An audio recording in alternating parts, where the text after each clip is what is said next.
Real quick, boys and girls, some news has dropped today. It hasn't been for certain, but they're going to be discussing it. And we've got to talk all about it because I think it's very interesting here that they're looking at changing the signing periods. As of now, for signing a recruit, we all know that it's the end of December, like 21st, 22nd, kind of varies, is that first signing day, and then it is in February. But we know we saw what happened last year. Basically, December, 96% of the class, I believe, was already signed. February was not what it used to be. Just 2 years ago, February was much more exciting than it was this past year. February was a complete waste of time. December also, though, got in the way of the transfer portal. So this is what's being proposed as of now. They're going to discuss about it and figure these things out. First signing period will be a 3 or 7 calendar day period beginning the last Wednesday in June. So meaning the last day in June, and they have 3 days, because right now the signing period is the 22nd. I think they have 3 days after that to fully sign. So basically they would have 3 days after that last day in June to sign, headed into July. Then there will be a second one in early December, the Wednesday, beginning the Wednesday following the last FBS regular season contest, which then is well beyond that transfer portal period. And then the third one being that February date still. Very interesting here. Again, there's a lot of things to talk about with this because your whole entire strategy changes with recruiting now. And we were just talking about it before. Look, there's so many levels you can get into this, but having guys sign before the season's huge because there's a lot of kids that probably, when they commit, it's because they don't have to go through all the drama. And imagine if you're able to go into the season with, let's say, 10, 11 guys signed. That's massive. That takes a ton of pressure off of your plate. And if you see what Florida's been doing last year and headed into this year, getting heavily involved with recruiting. And imagine if we would have had those guys actually signed by June, the ones that all committed, right? They probably would have signed at that moment, and you wouldn't have to worry about that last-minute swoop. Now, could they ask to be removed from their NIL letter? Yes. Could they go into the portal later in December? Yes. So all of these things can still happen, but it's going to play a big factor. I don't think June is going to have the same impact as December. Like, I don't think things are going to completely shift. I think guys are still going to want to sign in at December, so I think you're going to have 2 exciting days. February is going to seem irrelevant, in my opinion, but I like it. I think it's interesting. I think, again, you're just giving these kids another opportunity to sign a little bit early, and it will, again, you're just adding another level to recruiting, which is another reason why I think these coaches and Saban, these guys are kind of moving on because the whole game is evolving, and you've got to change your entire process now with this. What are your thoughts, Dave?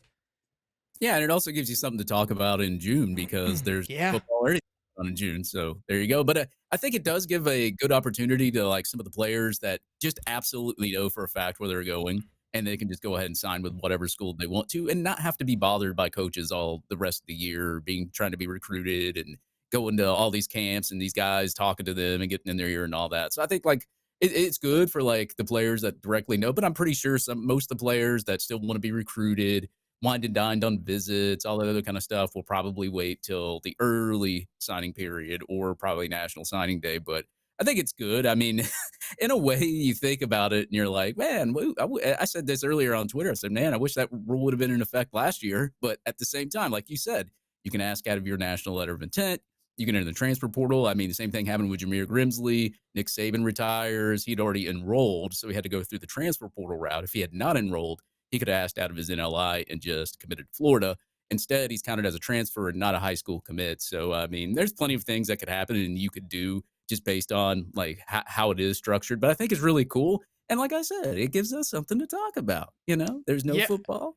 Give me something else to talk about in June. Look, I mean, the transfer portal is already extended to the season. And I think this is going to start the season sooner with that. But also, I don't know how much of a factor this plays, but I've started to see some high school kids land some NIL deals, and simply from their offers. You've got to believe if they sign with the class, that almost can solidify the celebrity status of a certain player, which may help them. And now certain states are, I mean, I'm sure this will start to increase, but would probably help with their NIL. So that'll be something to keep an eye on. Is like, look, if I'm signed with Florida Gators, it's like, look, I'm a 4-star guy that just signed with the Florida Gators. How would you not want to throw that kid on the billboard in high school? So we may think like, oh, no kid's going to sign that early.